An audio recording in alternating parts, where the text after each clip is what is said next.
Hello, everyone. Phil Lee returning with another episode of Civil War Chat. Today is the 12th of December, 2022.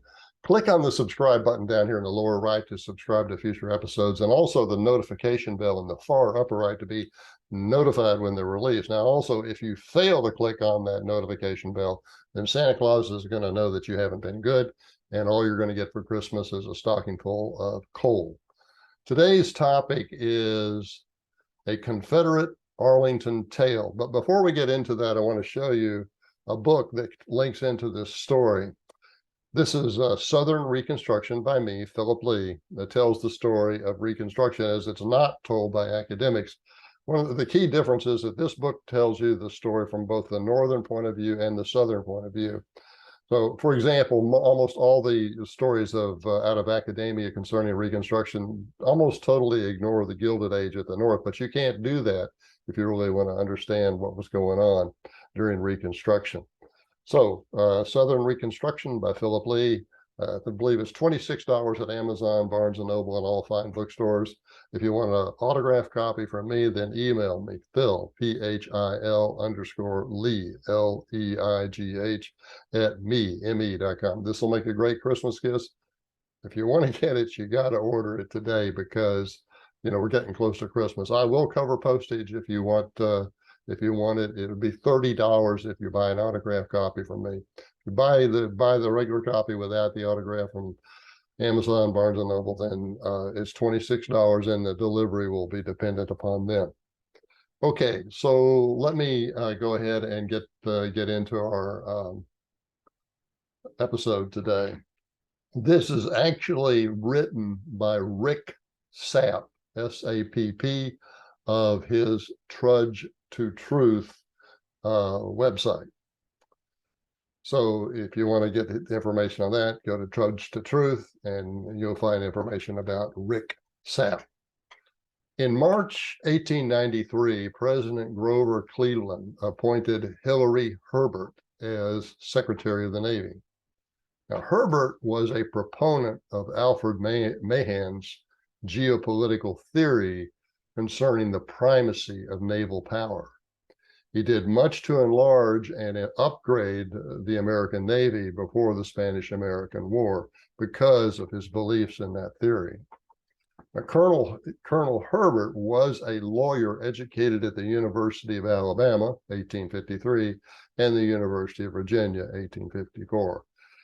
During the Civil War, he first served as a captain of the Alabama Greenville Guards, which was presumably an infantry company, but later became the colonel and therefore the leader of the 8th Alabama Infantry Regiment. His entry in the Biographical Record of Congress indicates that he was, quote, disabled, close quote, at the Battle of the Wilderness in May of 1864. After the war, he went back to Greenville to practice law. He moved to Montgomery in 1872 and was elected to Congress as a Democrat in 1876. Now, this is Phil Lee speaking here, but the Congress passed a law in 1872, which enabled former Confederates to run for Congress beginning in 1872. So Herbert was elected in 1876. Okay, continuing now with Rick Sapp's commentary. He rose to chair the Committee on Naval Affairs in the House of Representatives. There, he developed the expertise required to serve as Navy Secretary under President Cleveland from 1893 until 1897. I, meaning Rick Sapp, became acquainted with Colonel Herbert while studying the history of the Confederate monument in Arlington National Cemetery. He was the chairman of the executive committee of that Arlington Confederate Memorial Association, which was responsible for erecting that statue. Without his leadership and political connections, the memorial may not exist as it does today, exist at all. He wrote the history of the Arlington Confederate Monument, which was published in 1914. He died 5 years later. Like Lincoln, Grant, and Sherman, he was a racist by today's standards.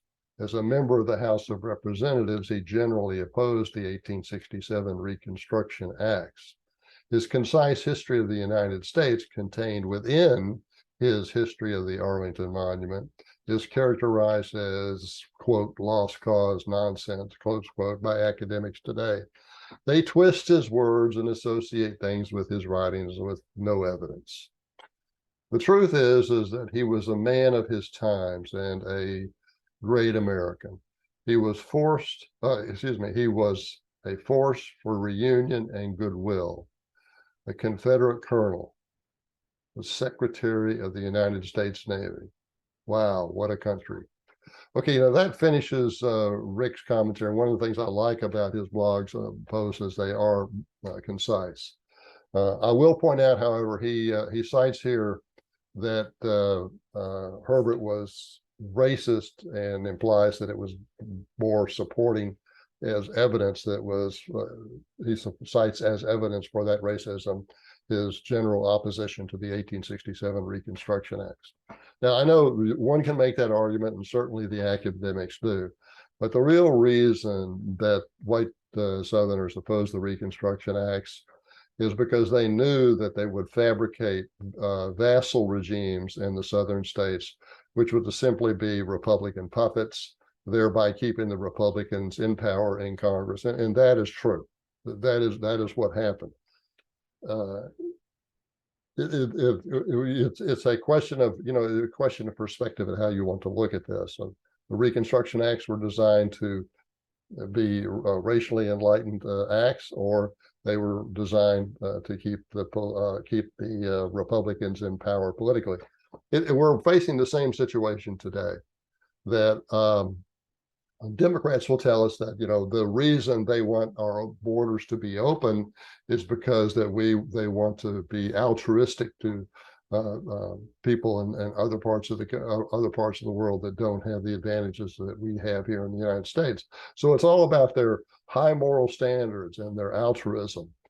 But people in the Republican Party today that look at that say, oh, that's not what it is.